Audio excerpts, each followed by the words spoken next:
Star Princess, the newest Princess Cruises ship, is now sailing to the Caribbean. I'm Kristen, and I sailed on one of the first Caribbean cruises for the holidays. I had never cruised to Amber Cove or Grand Turk before. Which port would I return to in a heartbeat? Let's check them both out. Amber Cove is a cruise port in the Dominican Republic owned by Carnival Corporation. It's the gateway to Puerto Plata, welcoming guests from Carnival, Princess, Holland America, Costa, and Cunard cruises. We started our day with our first breakfast in the main dining room and our second at the International Cafe. It's really hard to resist the International Cafe. One of these parfaits, these fruit parfaits, which look amazing. We were finally ready for Amber Cove, which has a really long pier if you have mobility issues. Luckily, these pedal cabs drive back and forth continuously for a small gratuity. The big focus of Amber Cove is shopping. Everyone has to walk through the first store to get to this outside area. At some point, when you've cruised to the Caribbean a bit, all the merchandise starts to look the same. I personally rarely buy souvenirs in the ports anymore. We had great weather in December to just take a walk around the cruise center, and it surprisingly was not crowded, probably because we didn't rush to get off the ship first thing. My one goal for Amber Cove was to get a picture with this adorable sign. If your ship is parked in front, this makes a really cute picture with the ship. Unfortunately, Star Princess was completely hidden, so we got a picture with the Carnival Mardi Gras. There's also a swimming pool here, which I purposely did not tell my daughter about. I definitely have thoughts about the cleanliness of pools with thousands of people, seeing as how we were in port with another huge ship. This was a really quick stop for us in port, just long enough to say we have now seen Amber Cove. We're back from Amber Cove, so I just put my laundry in. I actually like to do laundry on the ship, so I don't have a bunch of dirty clothes to take home and I can rewear my clothes. So the laundromat on deck 17, there's only one washer and one dryer, but I still appreciate it. So you do have to scan your medallion for each cycle. So it's $3 to wash and $3 to dry. So I put my first load in. So we're gonna just explore the ship now.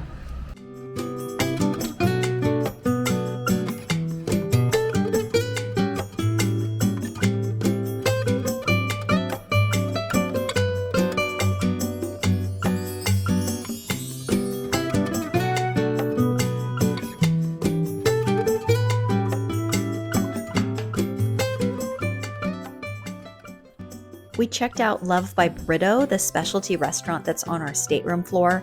I did not dine here during the cruise. One of the ways I cruise with bargains is to not go to specialty restaurants, but I wanted to show it to all of you.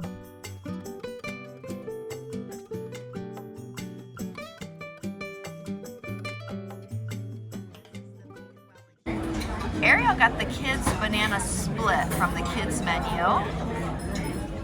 Mom got, what's this? Vanilla souffle. Vanilla souffle, and mine is the chocolate tart. This is called the Corbeille by Cecile.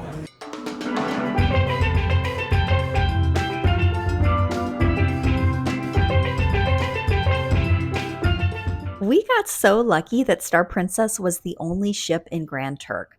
This is the Margaritaville Pool that is available for all cruise guests, and I can't believe how empty it is. I have seen other YouTube videos where you can't see the water because of the crowds. I like that this is a zero entry pool, making it more accessible to people with mobility issues. I think that this is a really nice amenity because you can end up paying hundreds per person for resort for a day passes in the Caribbean. I had planned to take a taxi to one of the other beaches in Grand Turk. I was skeptical about a beach so close to the ship, and honestly, this beach was heavenly. I loved it, and it was free. These are the free chairs, which were great quality with easy beach access.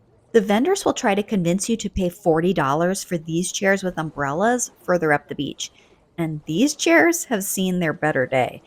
The guys will try to convince you by saying free Wi Fi, but don't fall for it. This is really close to the ship, all the little shops, the dining. There's a really clean set of air-conditioned bathrooms, which is, really rare when you go places in the Caribbean.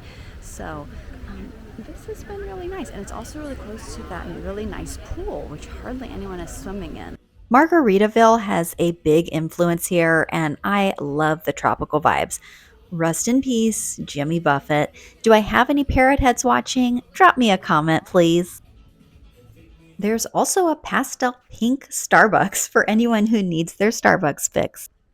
The merchandise in Grand Turk honestly looked a lot better quality than Amber Cove, and you've got to love the donkey magnets and Christmas ornaments.